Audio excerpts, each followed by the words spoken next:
Hi guys, nanonood nga ako ng K-drama. At dahil nga natakam ako sa kinakain nila, kaya naman dali-dali ako naghanap ng sangkap sa ref. Relate ka din ba? Comment down below. Buti na lang madali lang tong gawin at yung mga sangkap, depende kung anong meron ka dyan. Bagong refill yung egg tray, kaya naman babawas tayo dyan. Natatakam ka din ba sa mangga? Ako din. Sakto meron akong Korean luncheon meat dito. Pwede kung anong meron ka dyang luncheon meat. Pwede nga rin yung mga meatloaf or spam, baka naman. Binati ko lang yung itlog pero nilagyan ko ng pampalasa, asin at paminta.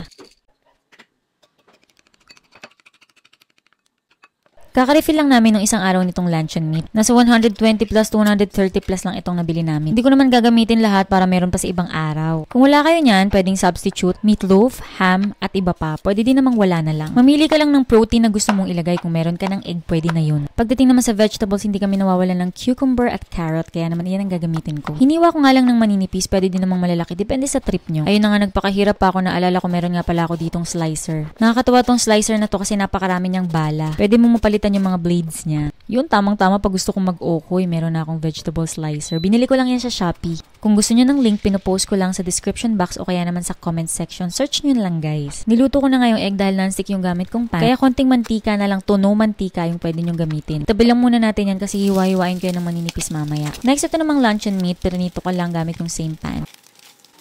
Pagdating naman sa carrots, pwede naman siyang hilaw, pwede nyo ding lutuin. Lulutuin ko na siya para medyo mas malambot at lalagyan ko na rin ng pampalasa. Salt, pepper, sesame oil, and sesame seeds.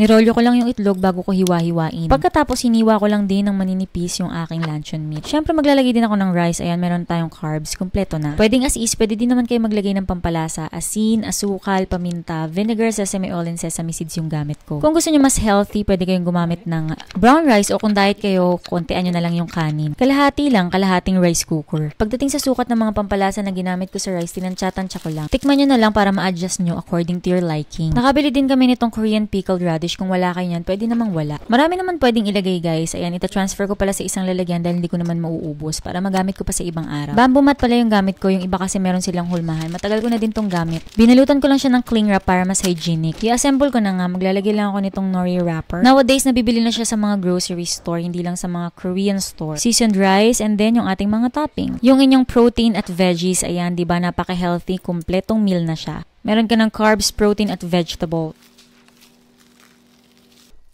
Di ba madali lang gawin? Basically, lalatag nyo lang yung inyong nori wrapper, then rice and iba pang mga filling. Ang technique pala guys, para maisara nyo siyang mabuti at hindi bumulok yung mga palaman, ay magtira kayo ng space dun sa may bandang dulo ng nori sheets or nori wrapper. Pwedeng 1/2 to 3/4 yung inyong ilalagay na rice. At yung mga fillings, ilagay nyo lang sa may bandang dulo. Pagkatapos, irolyo nyo at i-press para maganda yung pagkakahulma ng ating kimbap or gimbap. At dahil nga hindi ko maubos itong pangalawang pakete, kaya ilalagay ko siya sa resealable pack para magamit ko pa siya sa susunod. Yung orange din pala na yan ay imitation crab sticks. Pwede kayong maglagay, pwede ding hindi.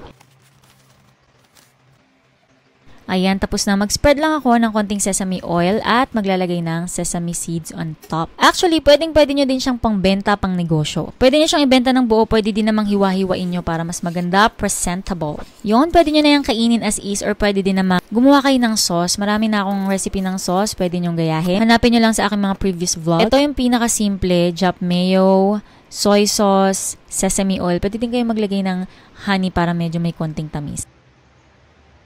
Ito na nga guys, sobrang sarap at sobrang dali lang gawin. Naubos nga ni Rhea yung isang bowl ng kimbap. Kaya naman i-try nyo na to and comment down below kung mas ang inyong experience dito sa paggawa ng ating kimbap or gimbap. Kung kayo ay nasa YouTube, ipipin ko yung best comment. At kung gusto nyo magpa-shoutout, comment down below para ma-shoutout ko kayo. Lagay nyo na rin kung taga saan kayo. Huwag nyo lang ilalagay yung buong address nyo. Mahirap na. Ayun lang. Ito nga pala ang inyong kusinerang ininyera, Jane Agustin Silvestre. See you in my next vlog.